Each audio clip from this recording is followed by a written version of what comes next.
Hi, good evening, ladies. I hope y'all are doing well. It's Shelly here. I apologize for the lights. We're doing something a little different tonight, so if things look a little creepy and scary, I apologize for that. Okay, what I'm going to talk about tonight is time blocking. I've had some folks that have joined the group who have asked for some information on how to help manage your time and get things done. And for something that I'm asking you guys to do this week as we start talking about our big thing and what we want to achieve by the end of the year, you'll see it kind of ties off into this. So I'm holding the camera. I apologize for it being a little bit wonky, and I definitely apologize for the lighting. When you get to be my age, it's also even better if you can get really good lighting to help cover some things you want to cover. But anyway, so I'm fixing to turn the camera and show you some things on my desk. So anyway, what I'm talking about tonight is time blocking. And time blocking is a method for when you have a lot of things to do and you're very busy. And truthfully, I really don't know any women who are not super uber busy. It's a way that you can look at all of the different tasks you need to do and look at your schedule and plug those things in so that you can get them done. So hang on, if you get car sick or anything like that, you may want to turn away for just a minute because I'm fixing to turn the camera and I'm fixing to change the angle. So I apologize in advance, and let's give this a shot and see how this works. And you'll also may get to see my dirty house. Hang on.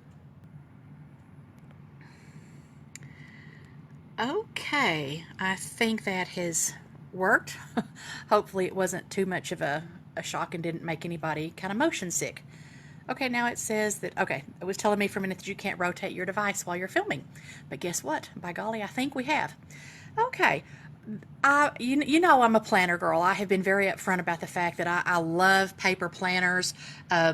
I do some things with digital. I use Trello. It's one of the software apps that I do use when I'm doing things online. But I've always been a paper girl for the most part, and I've pretty much been a Franklin Covey girl. I have used their 2-page-a-day plan, but I here recently was in Michael's and I found this happy planner, and it was just too pretty and colorful and fun, and I decided that I'm just going to change things up for a little while. It never hurts to change things just a little bit. And of course, my device is now being wonky again. This may be a fun one. Anyway, this is the monthly spread. You know, when you've got a lot of things that you're doing, the first thing that you want to do is sit down and make a list of all the different tasks. And that means getting really super specific. For example, Trudy had mentioned today on a comment that one thing she needs to get done is she needs to get a plane ticket booked. Well, that might be something that you get done in one sitting, but it might be something that's a little more complex than that.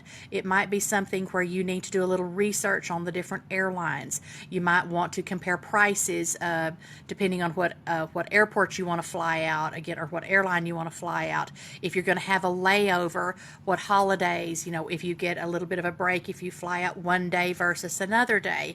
I had a friend who used to travel a lot. She had children, and one child in New York City and the other child in San Francisco or San Diego. And she would talk about that she always flew out right before or right after the Thanksgiving rush because the fares were so much cheaper. So if that's what you're working on, you might want to, you know, list all the specific tasks, you know, compare dates, compare airlines, compare the rates, all of those things so that you can plug them in, because each little task is going to take some time. Linda had mentioned, for example, that she just needs some time, quiet time to think and get some goals set. And you know, for something like that, sometimes we need to just build in some white space in our day so that we actually do have time to sit and to plan. And I don't know about your house, but at my house, you'd think it would be quiet. My kids are grown, but frankly, I live with an adult son and my husband and my dad, and things actually stay pretty busy with 3 adult men hollering at me all the time. So anyway, that'd be the first thing you do is you would sit down and make a list of all the different tasks that you need to do. The next thing is you would take and look at your month at a glance. You would look at your month in your glance and start penciling things in. And that's what I tend to do. I first of all have put the 3 big things that I want to get done, and then I've started penciling in tasks. This gives me a chance to also, you know, plug in any holidays, any birthdays, any days that you're going to be out of town. This gives you a chance to plug all of those things in so that you can really get a realistic view of how many days and how much time you actually have to work on something. It's easy when you look at just a blank calendar calendar to think, wow, I've got all this time. But then when you start plugging in particular obligations, you find that, your time is getting chewed up in a way that you may not realize until you look at it all at one time. So that's the next thing I do is I plug in the have-tos, the things that have got to get done, a trip to see the daughter, a birthday for somebody, trips to see, I've got a trip to see my aunt. So those things get plugged in first. From the monthly, then, I work down to the weekly view. And I just started reading a new book here a couple of days ago. I'm a little bit of a nerd on those things. I love to read things about time management and about productivity. To me, those are fun things to read.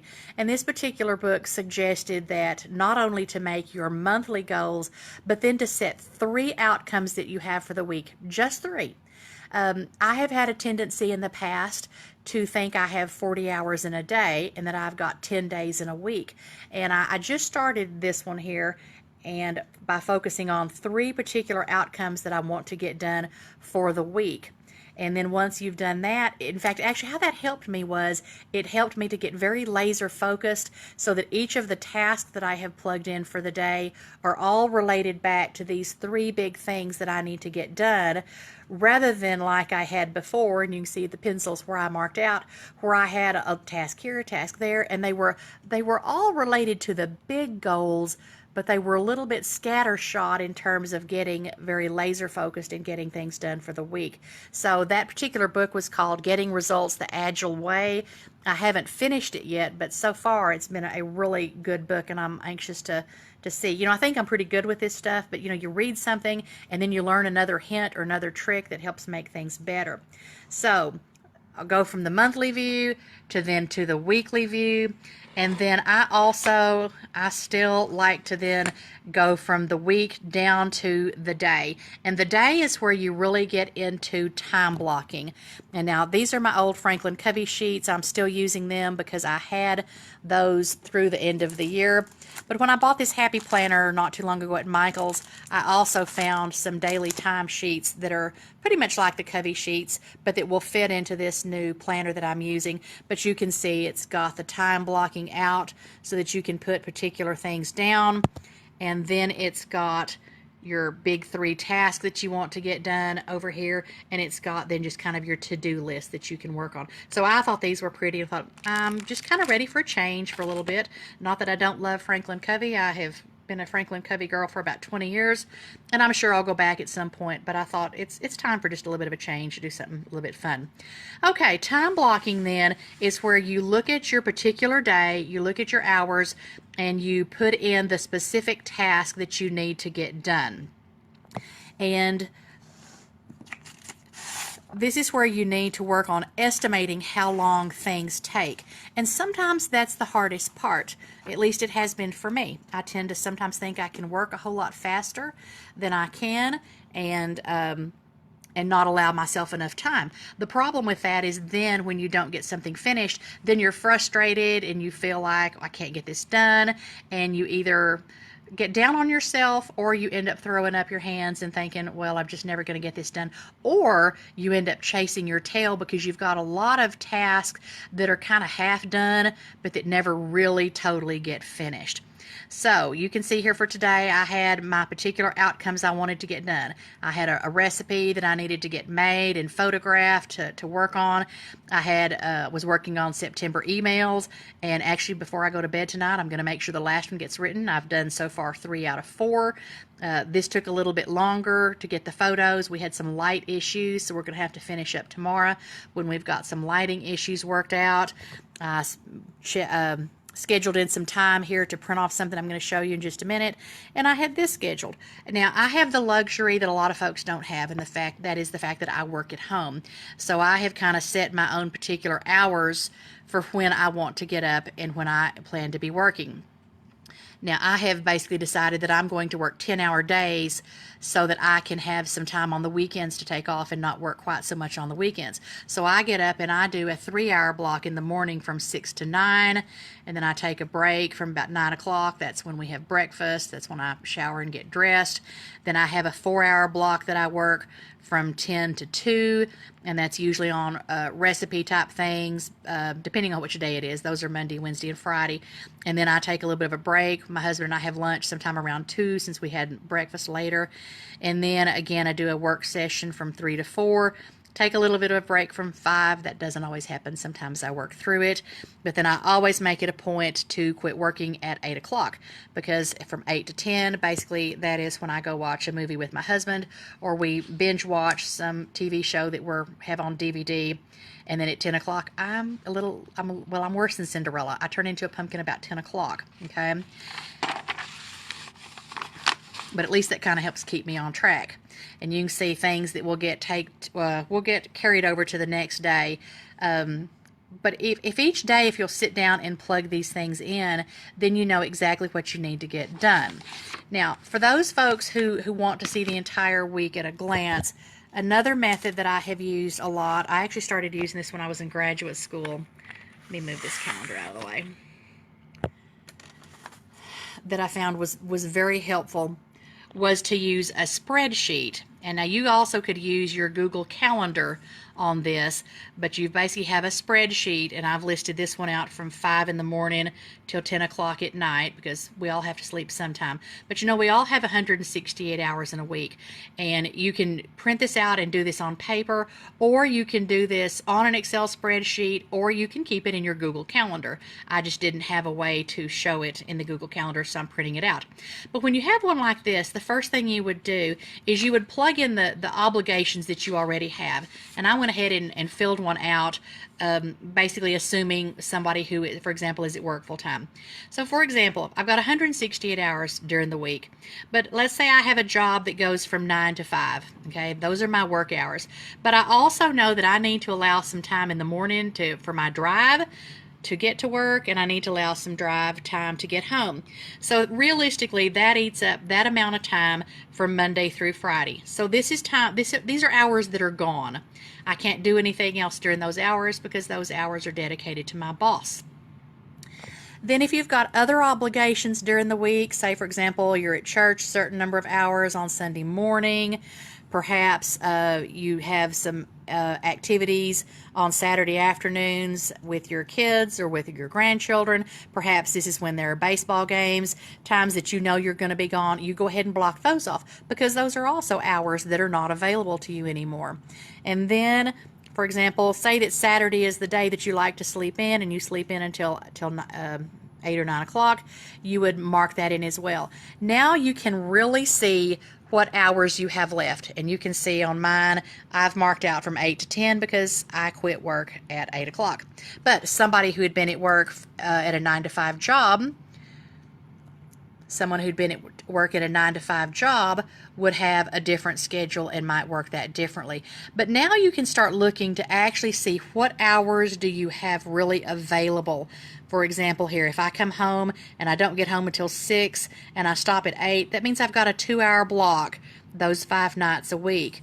If I've got my Saturday over here and I go do something with children or grandchildren, but I sleep in because, you know, I've been up early every other morning, I've got these few hours over here.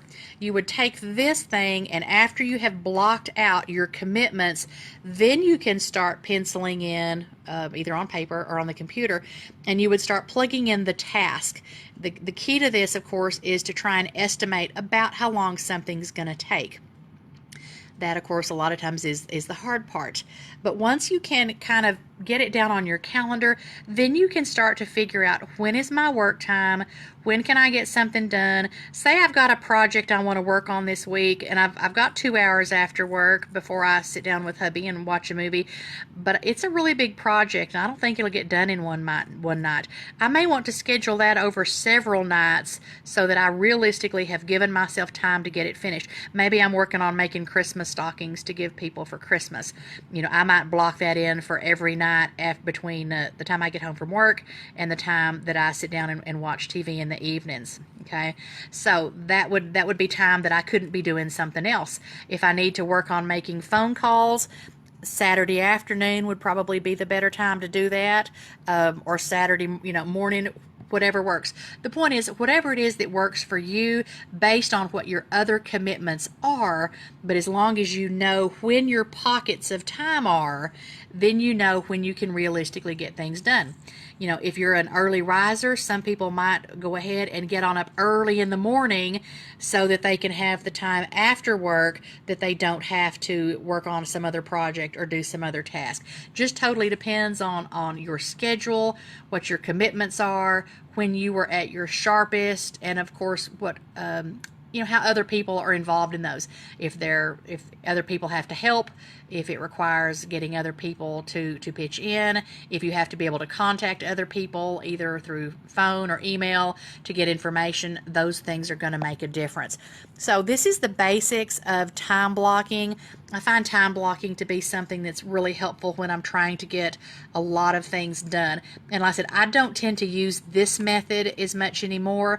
I used it all the time in grad school because I could plug in exactly how many pages of a particular assignment I needed to get read and when I needed to work on a particular paper or a project or something like that. So it's very helpful for some of those very, very specific things.